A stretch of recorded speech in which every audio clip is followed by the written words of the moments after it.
working class. É isso que você queria dizer quando eu interrompi você, o programa, enfim. A gente tem que fazer jus aos nossos patrocinadores, é fundamental. Thaís, quem hoje vê o que acontece com a classe trabalhadora nos Estados Unidos? É isso que você queria dizer? O Donald Trump, ele viu, ele enxergou esse quadro que o Hussein trouxe aqui. É importante para entender também por que as pessoas, por que essa classe está com o Trump. Porque quando o Trump diz, eu vou fechar os Estados Unidos para a China, eles têm a leitura de que foi a China que roubou o emprego deles, foi a transferência das fábricas para a Ásia que roubou o emprego deles. E o Trump conseguiu envelopar esse discurso super bem. E são eles que têm hoje os piores empregos, o de menor produtividade, o de menor qualificação, o de menor salário, e, portanto, são eles que estão passando mais dobrado com juro alto e inflação. Não estão desempregados, mas estão mal empregados, porque a taxa de desemprego nos Estados Unidos hoje é recorde para décadas. Então, estão empregados, mas mal empregados, ganhando menos do que ganharam na vida, sem conseguir pensar numa reconstrução da vida. Que apelo tem, aí no caso, ele foi citado, você trouxe o nome do J.D. Vance como a escolha para vice-presidente do Trump, na chapa do Trump.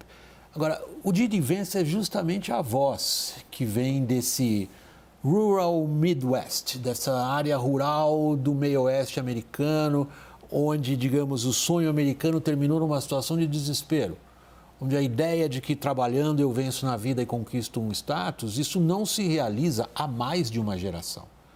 Como que isso vai se refletir no resultado eleitoral, Hussein? Bom, até o momento, o Trump, apesar do emprego estar em alta nos Estados Unidos, ou seja, desemprego em baixa, oferta de crédito, a economia está bem, o Biden não conseguiu endereçar um discurso ou envelopar em um discurso que atrai essa camada.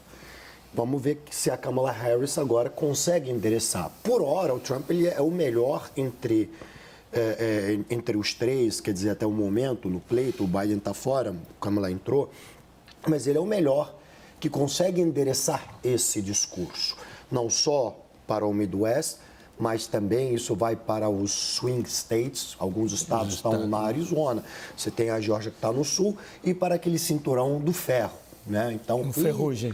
De ferrugem. Rusty Belt. Então, ele consegue endereçar, ele tem uma capacidade de penetração muito grande nesses estados e consegue endereçar discurso. Então, na minha leitura, a interlocução dele com a working class, ela é muito mais precisa num linguajar, digamos, compreensível, que a Câmara terá um grande desafio e ela precisa saber dialogar com esse substrato. Para a gente fechar esse lado, ir para o intervalo e falar de Venezuela. A Câmara, ela responderá a esse desafio? O desafio que o Hussein coloca nas costas da Câmara é considerável, Lorival. A Câmara significa, do ponto de vista desse grupo que se sente em desespero e abandonado, exatamente a antítese.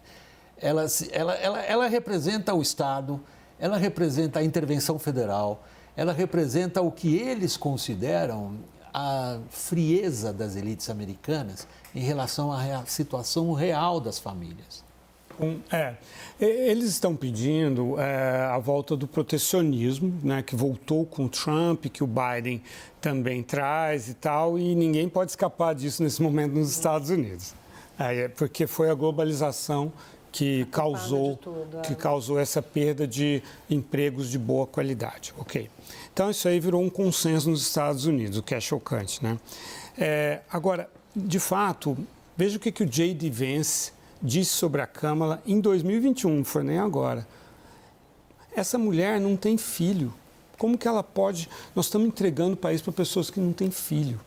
Ela tem, são enteados. E aí hoje, inclusive, a CNN trouxe a ex-mulher do marido da Câmara para dizer assim, não, ela é uma excelente mãe dos meus filhos, nós temos uma família muito boa, a gente se dá muito bem, ela cuida muito bem dos meus filhos e tal. Bom, mas por que o J.D. Vance sofre com isso? Porque ele sofreu isso na infância. O pai dele entregou ele para adoção para o novo namorado da mãe dele, que a cada 6 meses trocava de namorado e era uma drogadita, e ele foi criado um pouco pelos avós. Então ele traz traumas da infância que não são só dele, não são pessoais, são problemas da América profunda. Da América do desespero. Essa América que migra da zona rural e busca esses empregos de alta qualidade, e aí a geração seguinte perde esses empregos. E ele é o porta-voz dessa geração e a Câmara enfrentará essa hostilidade.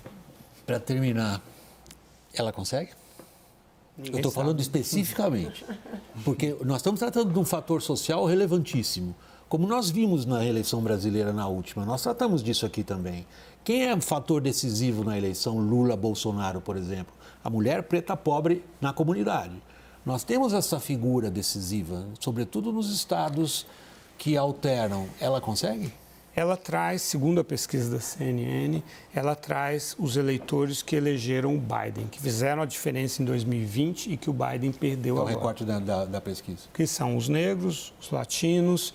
A gente está com pouco tempo, então eu nem vou dar os números, mas são os negros, os latinos, as mulheres e os jovens que deixaram o Biden. Então, se ela consegue ampliar esse eleitorado até mais, com novos jovens que nem votavam antes e tal, e não perder demais o eleitor conservador independente, ela ganha a eleição.